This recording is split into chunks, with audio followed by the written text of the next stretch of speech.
À cette occasion, nous avons retrouvé parmi les témoins vivants de la guerre 39-45 des hommes et des femmes qui sont allés à l'extrême écart du monde des vivants, presque au bout de la vie, et qui, grâce à Dieu ou au hasard, comme vous le voudrez, en sont revenus vivants avec une belle histoire à raconter.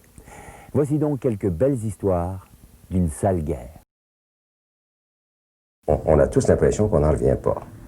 C'est impossible de sortir d'un enfer comme ça. C'est impossible, surtout dans l'infanterie. On suit les chars d'assaut, on est dans le combat continuellement. Alors c'est impossible que vous voyez tomber à gauche et à droite des copains, des amis, des hommes. Et puis à un moment donné, c'est vrai qu'on dit toujours, ça arrive toujours aux voisins, mais on avait derrière la tête, éventuellement, de quelle façon je vais le recevoir? Est-ce que je suis blessé ou est-ce que je suis tué? Heureusement, dans mon cas, j'ai été blessé. 2 fois. Bon, la première fois, c'était une balle dans la cuisse, rien de grave, rien de brisé. Mais la deuxième fois, j'ai failli perdre la jambe. C'était un shrapnel, c'était un tigre, des Tigers, les fameux chars d'assaut allemands qui sont arrivés de côté dans la contre-attaque. La contre-attaque, c'est ce qui est le plus terrible. Ah oui? Parce que vous prenez une position, vous êtes épuisé, vous manquez de munitions, puis là, il pleuvait. Et puis c'était durant la période d'été, il y avait certaines... Alors nous étions dans la boue, les gens étaient tout mouillés, puis là, la contre-attaque allemande, c'est fait. On n'est pas prêt, il faut se réorganiser, il faut voir du renfort. Alors, le char d'assaut est arrivé, puis là, j'ai été chercher, on est parti pour aller chercher des blessés, parce que la compagnie D avait été complètement, presque détruite entièrement. Et puis nous avions entré beaucoup de prisonniers, mais les prisonniers qui se rendaient étaient plutôt des bonhommes qui venaient de Pologne, d'Ukraine ou d'ailleurs, que les Allemands avaient costumés et qui envoyaient en avant d'eux. Mais derrière eux, c'était les SS. On avait le Hermann Göring Division, nous avions le 12 Hitlerjugend, les jeunesses hitlériennes. Alors nous avions des régiments, des divisions d'élite fanatisées, mais qui ne se rendaient pas, ne faisaient pas de prisonniers.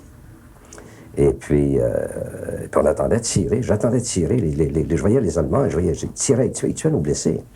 De toute façon, lorsque j'ai fait la dernière action, j'avais 8 hommes avec ma 4 à gauche, 4 à droite, et je faisais signe à ma dernière section de reculer, prendre position, parce qu'on avait sorti les blessés. On a sorti les blessés qu'on a pu sortir.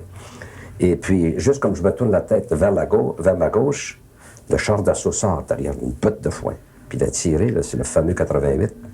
Puis il a frappé le coin de la ferme à Beauvoir. C'était ce qu'on appelle un HE, high explosive. Ça jette des shrapnels, des morceaux d'acier. Mes hommes, quand ils l'ont vu, c'était un petit chemin étroit, ils se sont lancés à terre, ils sont couchés tout de suite. C'est ce qu'il faut faire. Mais moi, je ne l'ai pas vu. Alors, l'obus a frappé le coin de la ferme, et puis j'ai reçu un shrapnel à travers le pied. Et puis, mes hommes l'ont tous reçu dans le corps. Si j'avais vu le char d'assaut, j'aurais fait comme eux, je me serais jeté à terre. Et au lieu de l'avoir dans le pied, je l'aurais eu dans le corps. Alors, mes 8 hommes, ils sont tous morts. Et je les voyais rouler encore, je les voyais... C'est assez tragique. Elle m'a dit, mon pauvre Fernand, il y en a plusieurs de morts. J'ai dit, écoutez, je le sais, les miens sont là aussi. Et puis, je pense que j'ai perdu 28 hommes cette journée-là. Presque la moitié de mon peloton. Et tous des bonhommes extraordinaires, assez bien entraînés. Et puis, j'ai été évacué. J'ai regardé sur mon ticket, on m'a donné des piqûres de morphine, évidemment. Puis à chaque fois qu'on vous donnait une piqûre de morphine, on faisait un trait noir sur votre front. J'en avais 3. Alors, ça veut dire que j'avais la limite, parce que c'était très douloureux. Et puis, j'avais mon tag, et pour une étiquette, c'était marqué dessus SW, ce qui veut dire en anglais Seriously Wounded. Puis quand j'ai été évacué sur Bayeux, et là, j'ai vu mon ticket encore avant de prendre le bateau pour retourner en Angleterre où j'ai été opéré. C'était marqué amputation. Alors j'ai dit, je perds la jambe. Mais en s'en allant entre l'endroit de notre hôpital de campagne et Bayeux, où on faisait l'évacuation vers l'Angleterre, j'ai un de mes bons camarades d'Écarie qui était tué dans le Jeep où on était transporté. Parce qu'on avait converti des Jeeps, on mettait deux brancards en bas, et 2 brancards en haut. J'étais sur le haut, moi, j'étais le moins pesant, là, évidemment, les gens montaient, les pesants, ils passaient en bas. Puis ils m'ont mis en haut, puis ils nous attachaient, là, pour pas bouger. Puis à un moment donné, en s'en allant vers l'hôpital, dans une petite route de campagne en Normandie, pas loin de Bayeux, les avions allemands ont commencé, les Stuka, à descendre, et puis ils nous ont envoyés, puis ils nous ont, ce qu'on appelle en bon français, mitraillés. Strafing. Alors, les balles tombaient de tous les côtés, ça fait que le chauffeur puis le type de brancardier se sont sauvés. Ce qu'il fallait faire, se sont jetés tous les deux, chacun sur le long de la route, dans des fossés. Alors j'étais pris en haut, j'étais encore un peu conscient. Je dis que là, qu'on commence à être nerveux parce qu'on ne peut rien faire. Attaché en plus, et on est attaché sur cette civière pour ne pas tomber en bas. Oui. Et blessé. Et puis là, blessé, et puis rempli de médicaments. Et puis là, vous savez, là, c'est là qu'on commence à réaliser que... Et puis, ils ont passé une couple de fois, comme ça, puis il y avait d'autres ambulances en avant, ils tiraient les ambulances. Hein. Et puis à un moment donné, il y a une balle qui a tué mon ami Descarrés qui était en dessous de moi. Il était blessé, lui, mais pas tellement gravement. Et c'est ce qu'il a fait. Il était sur en dessous de moi. Mais lorsque je suis arrivé en Angleterre, là j'avais le pied enflé. Il m'avait mis une espèce de grillage autour du pied. Et les médecins qui m'ont opéré, je me souviens très bien, vous savez, ils étaient 5 ou 6 médecins, un à côté de l'autre, sous la tente, nus jusqu'à la ceinture, avec leurs masques, qui opéraient sur des tables d'occasion sur du gazon.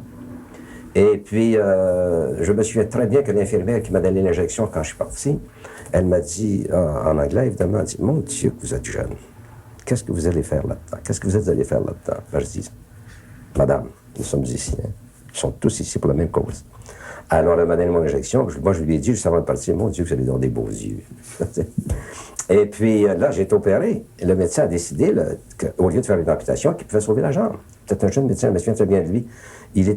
Son visage ruisselant, la sueur lui coulait au bout du nez, là, il opérait. Puis quand il avait fait une opération, elle allait à l'autre table. Un peu le film MASH. C'était un peu ça. Et puis quand je me suis réveillé au bout de 3 jours, la première réaction que j'ai eue, c'est de lever mon drap de lit pour voir qu'est-ce que ça avait l'air. Une jambe partie. Parce que la première chose que je me suis dit, comment je vais conduire ma voiture? C'est ça qui m'inquiétait. Et puis j'ai vu cette belle catin, j'avais le pied alors. On avait sauvé mon pied, mais ça a pris du temps avant que je puisse remarcher encore. J'ai marché longtemps avec des béquilles.